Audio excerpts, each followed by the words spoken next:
أعوذ بالله من الشيطان الرجيم بسم الله الرحمن الرحيم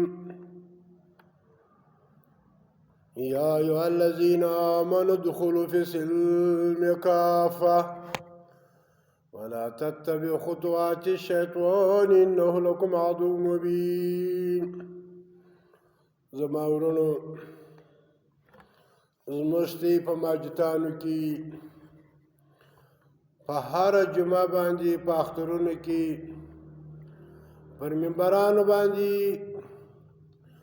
مولایان صاحبان ناست وي، دعاګانې کوي د فلسطین په باره کې چې یا الله ته فلسطین مظلومه عوام اسرائیل تباه کړې. یا الله په خپل ملک کې یو مسجد والا بل مسجد والا مسلمانان نه بولي. په پاکستان کې داسې مسجد به نه کې پیدا شي د هغه په عقیده سره بل مسجد والا کافر نه وي او مشرک نه وي، بدعتي نه وي.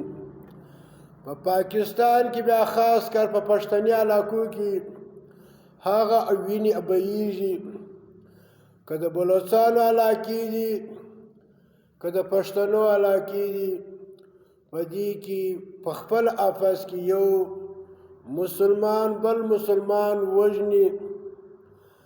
د دې په باره کې هېڅ چا دا نه دي ویلي، نه هغه خلک چې حاکم دماکې کوي چې یا زه پر چا دا دماکه کوم، دا کافر دی، دا خو زما پاکستانی ورور دی چې پاکستان کا مطلب کیا لا اله الا الله. د پاکستان دغه معنا ده چې ټول مسلمانان سره ورونه دي. پاکستان معنا ده چې د پاک خلکو د اوسېدلو ځای باید چې موږ په اتحاد او په اتفاق سو دغه زموږ لعنتي مذهبونه ختم کو، د الله قرآن ته غاړه کښېږدو، ټول مسلمانان سره په اتحاد او په اتفاق سي او د الله د رضا لپاره په خپل آپس کې مینه پیدا کړي. که بلوچستان دي که سندیان دي که پنجابیان دي که هر څوک چې باید دا په خپل آپس کې ورورګلوي پیدا کړي، یو بدن شي، یو د الله قرآن یو دی، نبی مې یو دی، الله مې یو دی، ماجتونه به یو کوو، عقیدې به یو کو، د الله کتاب په لاس کې واخو، په هغه به عمل وکړو او د نبي صلی الله علیه وسلم په حدیثو به عمل کوو.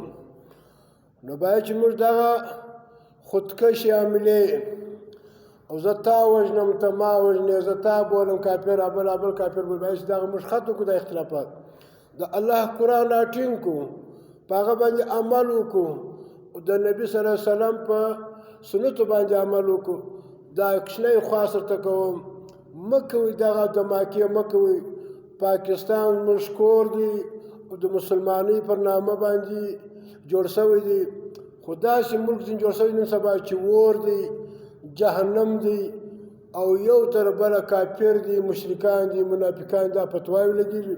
باید چې موږ ټوله د الله قرآن زده کړو، په هغه عمل وکړو او مسلمانان سو. دغه نمونه شیعیګان، سنیان، دیوبندیان، بریلیان، صوفیان، تبلیغان دا ختم کو، صرف ځان ته ووایه چې زه مسلمان یم، الله مې یو دی، کتاب مې یو دی او رسول مې یو دی، مسجد مې یو دی. ټوله په پاکستان کې اوسېږي دا ټوله مسلمانان دي، سره یو بدن دی. باید چې موږ زه تا نه کړم مړ، ته ما نه کړې مړ. نبي صلی الله علیه وسلم وایي په دې وخت به راشي چې یو مسلمان به بل وژني، دواړه به جهنمیان وي.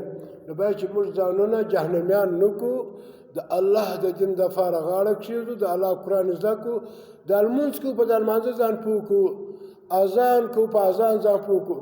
اذان کې یو سړی نه دی پوه، بسم الله وایي یو څوک نه دی پوه، د الله اکبر ستر السلام علیکم رحمت الله په یو لفظ موږ ته د لمانځه نه دی ځم، او داس کوو، استنجا کوو، په خولو به یو نه پوهېږو. باید چې دغه په خولو به څه لپاره ګرځئ، دغه استنجا څه لپاره کوئ، دغه حیا له صلاه له فلا څه لپاره وایي، دا لا اله الا الله څه لپاره وایي؟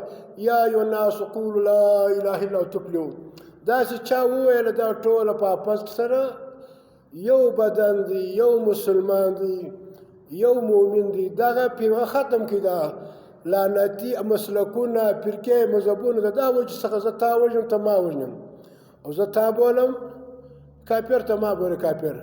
باید چې موږ څه شو وکړو، یا ایها الذین آمنوا ادخلوا فی السلم کافه، ټوله په اسلام کې سره داخل سو، د الله قرآن ومنو، په دې عمل وکړو، تر بله پورې ورسو. الله دې وس توفیق راکړي چې موږ ټوله مسلمانان سو، پاکستانیان یو، مسلمانان یو. باید چې هر ځای مسلمان هغه زموږ دی او ورور دی، زموږ یو بدن دی.